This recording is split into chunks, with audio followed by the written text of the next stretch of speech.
gracias. Pues en la Constitución de 1917, pues como sabemos es la Constitución que supuestamente es la que nos rige, sin embargo ha tenido una serie de cambios.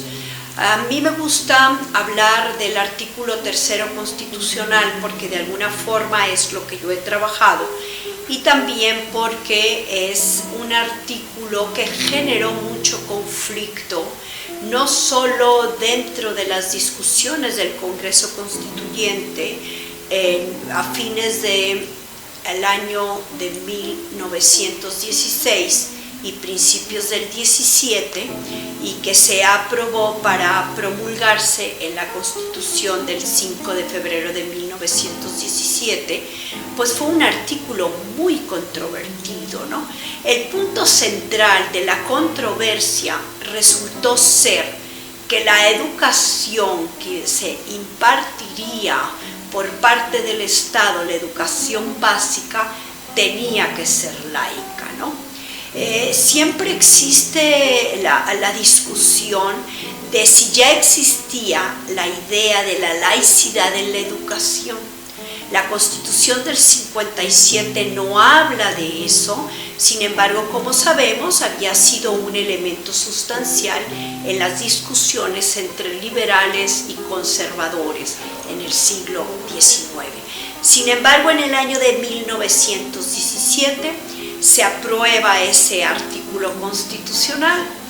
Algunos dicen que en realidad fue el triunfo de un grupo de constituyentes radicales y que Venustiano Carranza no estuvo de acuerdo con él. Otros autores opinan que no es así, que en realidad estaba dentro del proyecto de Carranza.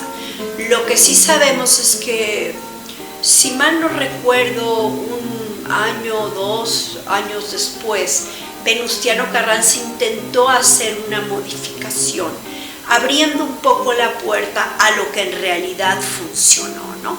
Y fue que, aunque el artículo hablaba de que tenía que ser laica la educación básica impartida por el Estado, en realidad así lo fue, pero se permitieron escuelas particulares donde se daba religión, ¿no? De hecho, Álvaro Obregón en 1921 dice, bueno, es que esto lo hemos permitido porque el Estado no tiene esa capacidad. Sin embargo, esto fue un conflicto con la Iglesia Católica, porque la Iglesia Católica sostenía en aquel entonces que la educación le correspondía primero a la Iglesia y luego a los padres, y el Estado mexicano decía no.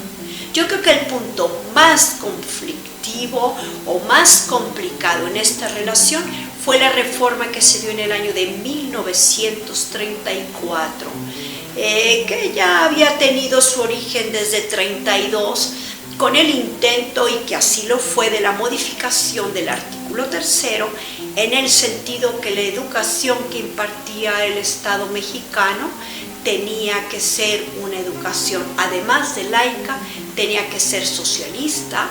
El Estado tenía que impartir esa educación, quitar los fanatismos religiosos en la niñez mexicana, y además señalaba e insistía que había que prepararlos dentro del conocimiento científico. Esto generó muchos conflictos con grupos de católicos y por supuesto, con la jerarquía eclesiástica. Este conflicto, de alguna manera, tuvo sus puntos muy álgidos, pero después, con lo que se llama el modus vivendi, esto se fue diluyendo, y en realidad ese artículo 3º constitucional, que fue modificado hasta mucho después, en realidad nunca tuvo la aplicación que hubieran querido quienes habían hecho esa reforma. En realidad, en México, pues parecía que ese artículo 3º constitucional quedaba en el papel, la Iglesia se hacía como que lo obedecía y el Estado se hacía como que lo aplicaba, ¿no? Entonces jugamos un poquito en ese modus vivendi, en no respetar la ley, que eso de alguna manera pues ha sido un tema complicado en la historia de los mexicanos. Colhar, cultura académica viva.